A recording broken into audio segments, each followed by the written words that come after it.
Excellencies, though in a position of strength, Pakistan agreed to a ceasefire facilitated by President Donald Trump's bold and visionary leadership.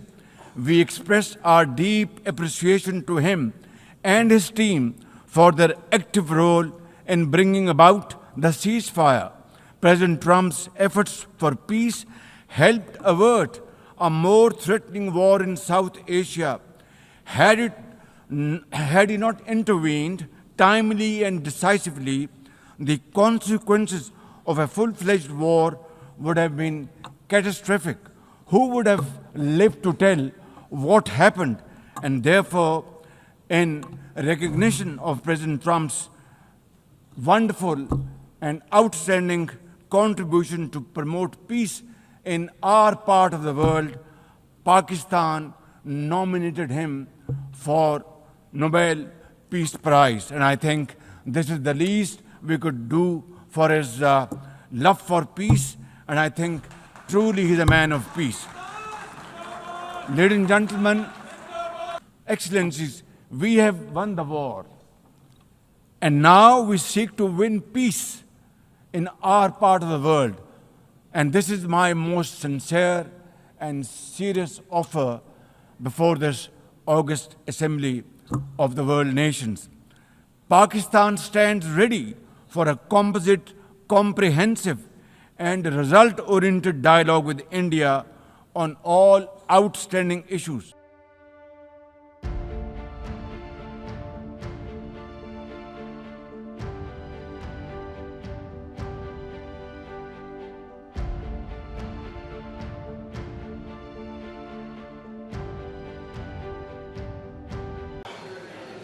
अध्यक्ष जी,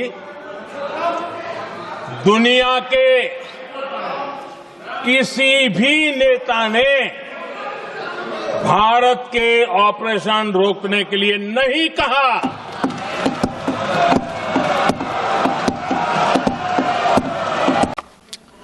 Sir, I'd like to inform the House that on the 9th of May, Vice President J.D. Vance called the Prime Minister, warning of a massive Pakistani attack in the next few hours.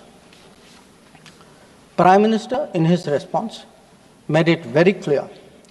Prime Minister, in his response, made it very clear that if such an attack happens, it would meet with an appropriate response from our side. Now, sir, that attack took place and was foiled by our armed forces, and I think the House should collectively appreciate the performance of the armed forces in foiling what was a massive attack. Our response, which the Prime Minister promised, was delivered, and it was delivered with devastating effect. Now, on the 10th of May, we received phone calls sharing the impression of other countries that Pakistan was ready to cease the fighting. Our position was, if Pakistan was ready, we needed to get this as a request from the Pakistani side through the DGMO channel. That is exactly how that request came. Now, I want to make two things very clear, sir.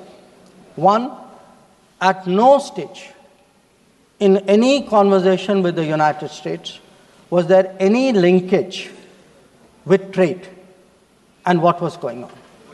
Secondly, there was, please listen. Secondly, there was no call between the Prime Minister and President Trump from the 22nd of April, when President Trump called up to convey his sympathy, and the 17th of June, when he called up Prime Minister in Canada to explain why he could not meet.